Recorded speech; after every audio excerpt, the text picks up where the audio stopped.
Medical college പോലെ ഒരു കെട്ടിടത്തിൽ, ഒരു സ്ഥാപനത്തിൽ ഒരു കെട്ടിടം തകർന്നു ഒരു സ്ത്രീ മരിച്ചിരിക്കുകയാണ്. അതിന് നിനക്കെന്താ അത്ര ചൊറിച്ചില്?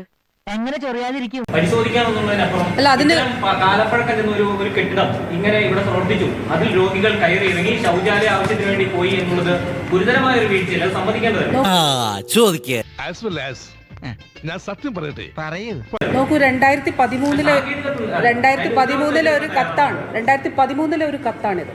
കളിച്ചത് മതിയായില്ലേ? പുതിയ അടവാണോ? 2013 ഒരു കത്തിനകത്ത് പറയുകയാണ്, അതിനകത്ത് അസിസ്റ്റന്റ് എഞ്ചിനീയർ പറയുകയാണ്, നോക്കൂ, major portion of the ceiling plastering is damage in a damage condition and may fall down at any time.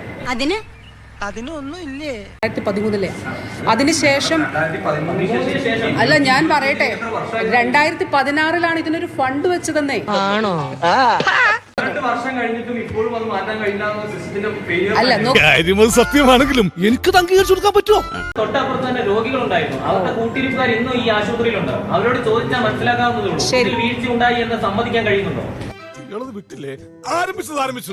ഇനി പറഞ്ഞിട്ടെന്താ കാര്യം? അല്ല, അത് പരിശോധിക്കട്ടെ. നോക്കൂ.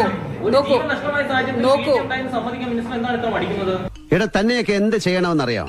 മൂട്ടിലും മുളക് തേച്ച് മുക്കാലി കെട്ടി ചാട്ടവാറിനടിച്ച് കൊനിച്ചു നിർത്തി കൂമ്പിനടിച്ച് ചവിട്ടിക്കൂട്ടി റോട്ടിലെ കുഴിയിലിട്ട് മൂടണം. അല്ല, നോക്കൂ, നമ്മൾ ഈ ഘട്ടത്തിൽ ചെയ്തത് ഇത് നിർമ്മിക്കുകയല്ലേ? ഈ ബിൽഡിംഗ് ഇവിടെ ഒരു നിർമ്മാണം നടത്തുകയല്ലേ നമ്മൾ ചെയ്തത്?